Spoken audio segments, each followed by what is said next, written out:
All right, so there are a number of different ways that we can calculate sales and sales momentum in the grocery business, right? And so Nielsen provides data that is derived from scanners, right? Every single supermarket, for the most part, reports.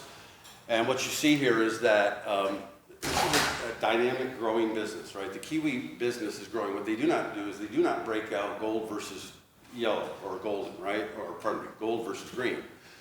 So it's about $200 million category. It's grown 3.1%, about 80 million pounds. But what's really interesting here is what's happening with the golden variety, right? What the growth that's occurring in the Kiwi business is solely due to the momentum of the golden portion of the business, right? And again, I want to go back to the point, right? This is a competitor in the sense that it grows somewhere else.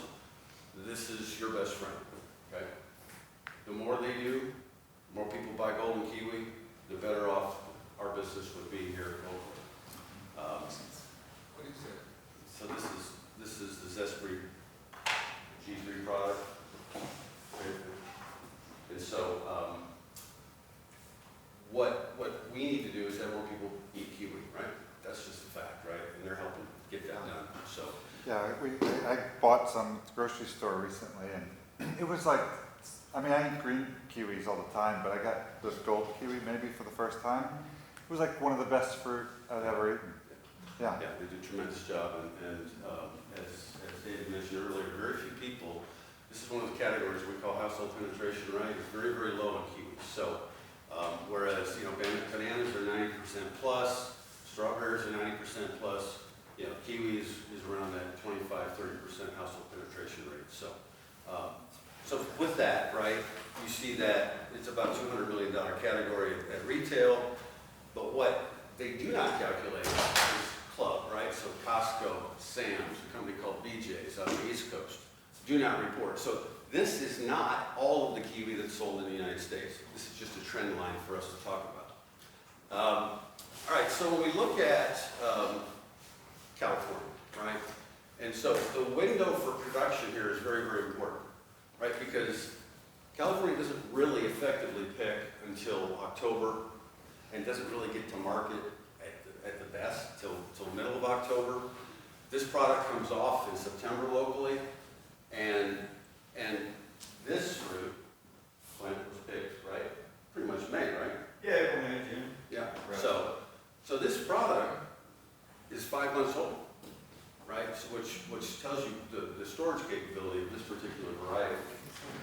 So why is that important, right? So when you look at what's going on, 80% of the volume in California is back in what they call a volume fill. A volume fill is a 9 kilogram, essentially a 20-pound box, right? And most of the production in California goes to essentially resellers, right? And so not unlike Zespri, which sells virtually all of their production that you see here in the States, comes in a consumer pack, in a tub.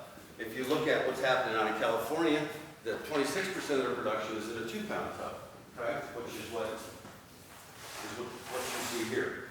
The remaining inventory as of 4/30, right, you can see is virtually none. So essentially California is done as they get into May.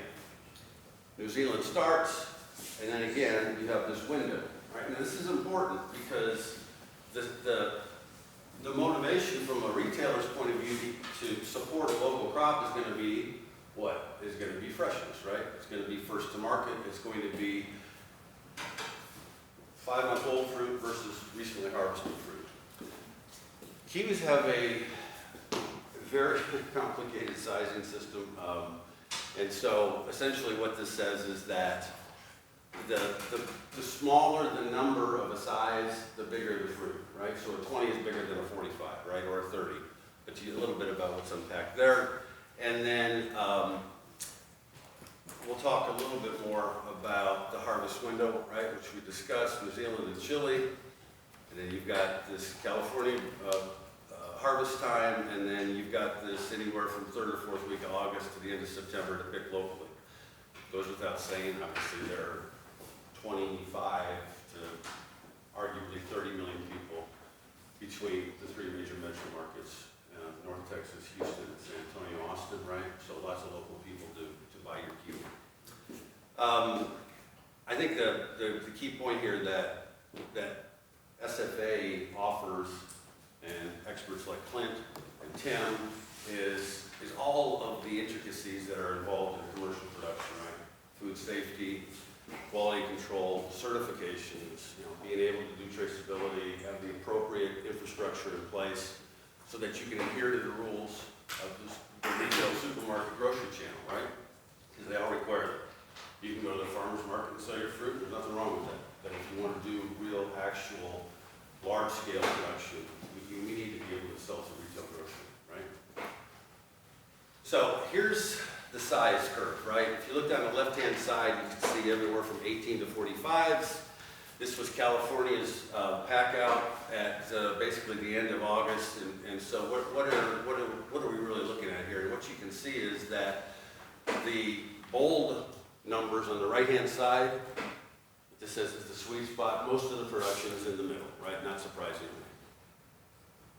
So 23s, 25s, 27, 28s, and 30s are, what is that? Well over 50, probably close to 60% of the production. And then here you look at the type of pack, right? So we have volume fill, which I mentioned earlier. Almost 50% of the production out of California is just a 20-pound box. And then you can look at the other large number here, 28% is that 2-pound tub, right?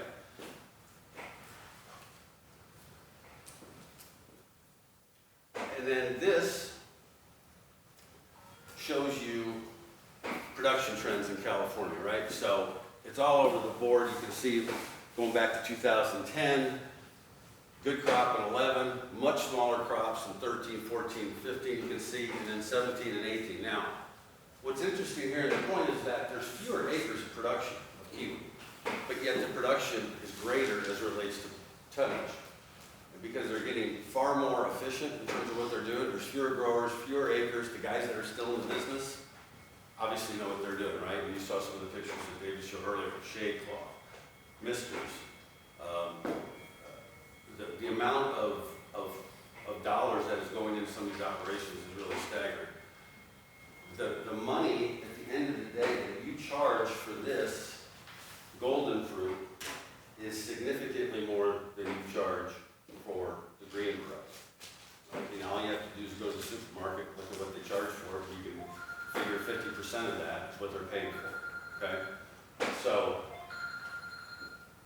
critical point, right? There is a difference here in terms of demand and what you can charge for. Kiwi is not a kiwi, right? The golden kiwi is where the money is in this deal, right? All right, so what is this? These are what we call FOB, or price trends by year. The point here is that at the start of week 40, which is essentially our production window here locally in East Texas, right? Generally, not always, but generally speaking, the market price is higher because we're getting into a higher level of demand, supply is generally lower, and so as such, because produce markets work on supply and demand, right?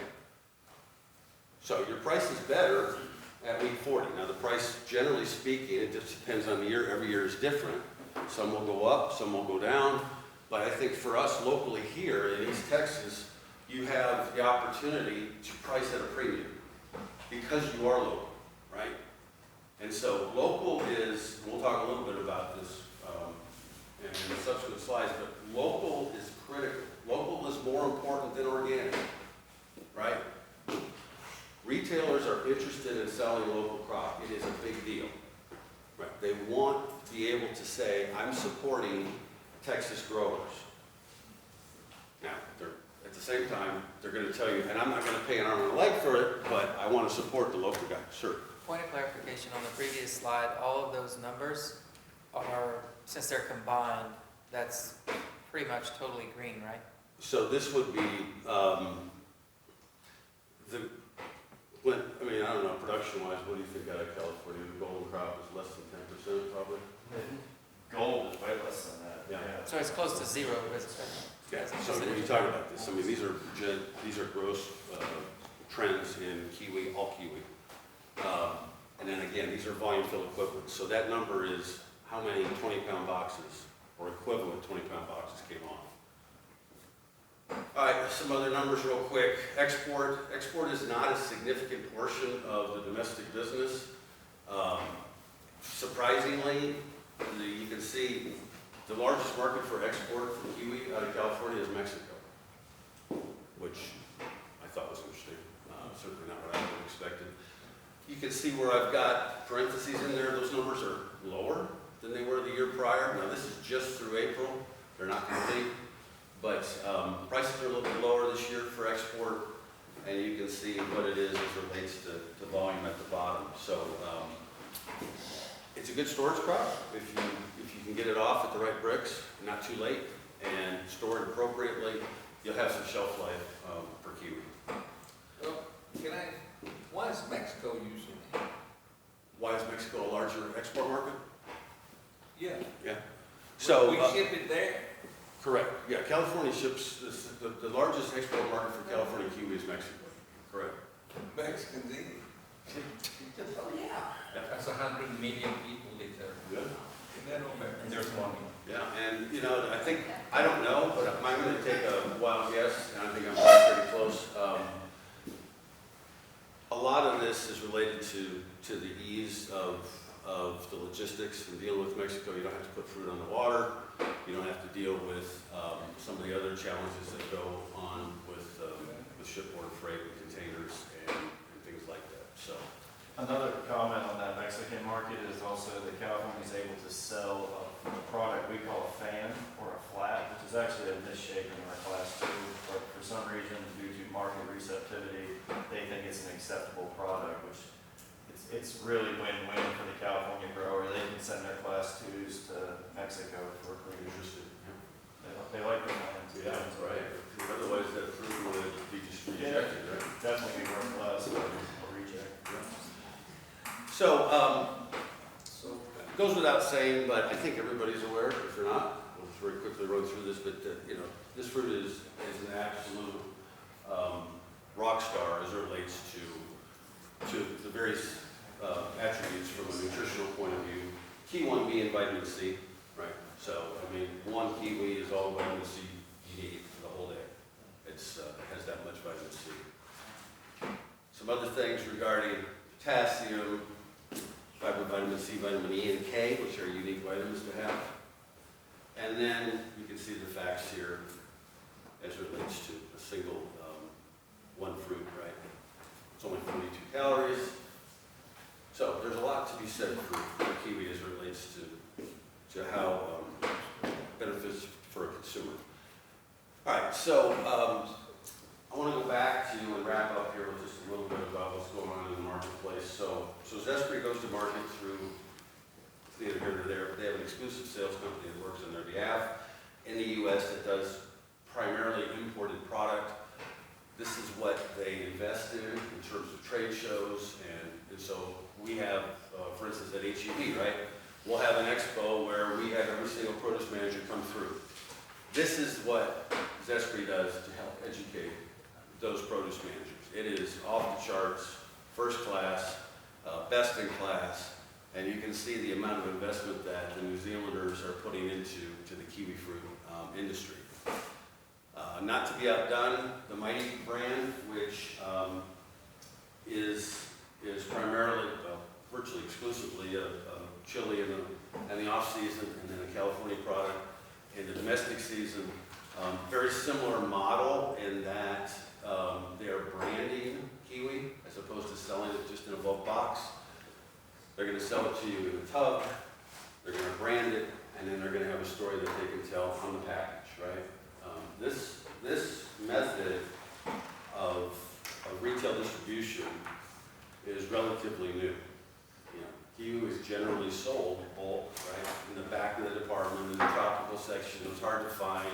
There was 6 or 7 lonely kiwi in a basket, right? And they just kind of, it it's not a very good presentation. This has really changed the model as it relates to Kiwifruit, velocity and volume.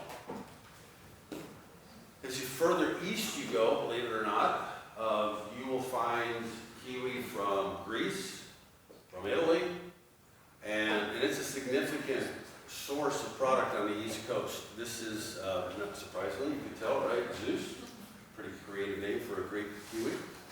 And then you can see the label there and where it's from. Most of what you see coming from Italy and Greece is Hayward's, which is the green variety. They do have some golden production, but it's not G3. G3 is proprietary variety to the New Zealand producers. Here's the different pack options. I talked about this one, third one down, that big box, that's a volume fill, that's a 20-pound box. And then you can see the various options as it relates to consumer packaging. And so, and we can talk about going to market, right?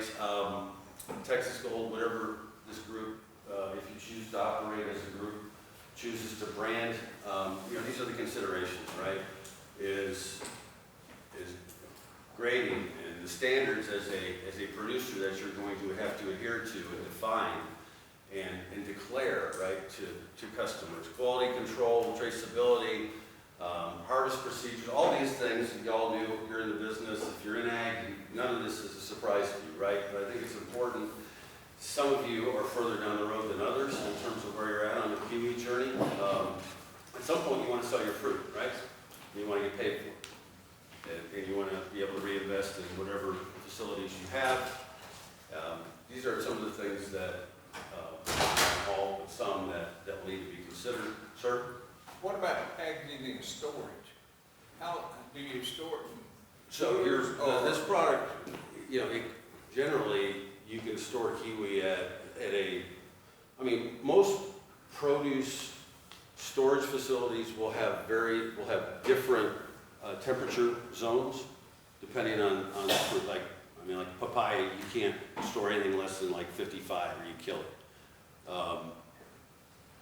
Kiwi, you can take down to 35 to 40, and it's fine. You don't want to go lower than 35, and I don't know, Tim, you comment on this, in terms of the ideal storage temp for kiwi?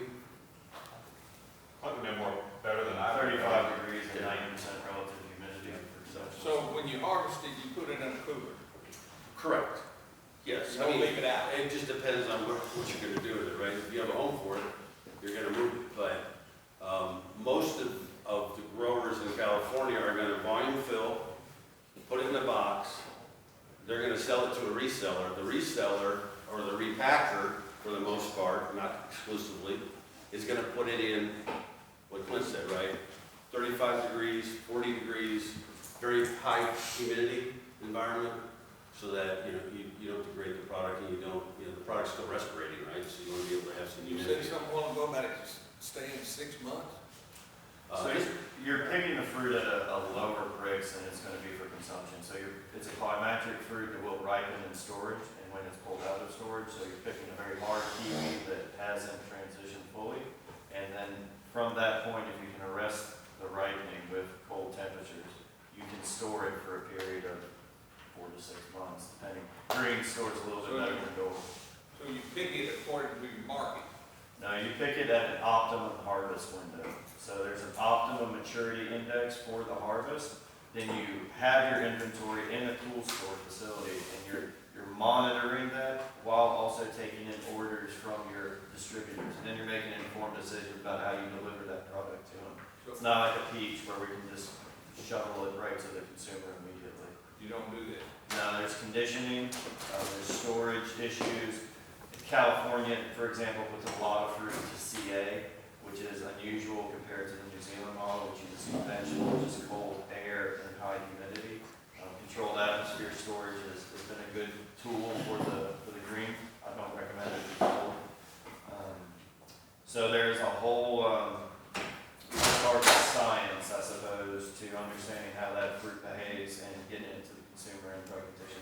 Zestri is really quite impressive in that arena as far as delivering the product with high quality control standards, and it's sort of complex, understanding how maturity of harvest and maturity of consumption can work together. What bricks level are you shooting for with the gold? And is the green a different brick or are they about the same? Well, with golds now and conventional wisdom's kind of changing, but it used to be that you would target about 8 bricks. And so I think with Hayward, we had really good long-term experience with 8 bricks and how fruit would behave in storage. And so I think initially that was applied to gold, and we used to also harvest around that 8 bricks. Now, when I was just recently in New Zealand, it seems like 11 bricks is not totally outside the question. They're dealing with more salt on the line, but they're just getting rid of those salts, and they're finding that what's left behind is actually a really nice product that stores well.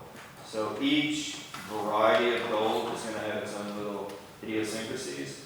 But to answer your question, 8 bricks on the green and somewhere between above 8 to 11 on gold is acceptable. You really got to watch your firmness, and you're also chasing color. It's one of the challenges to deliver a gold kiwi, not a green one. What's the green? Bricks is the percentage of waste.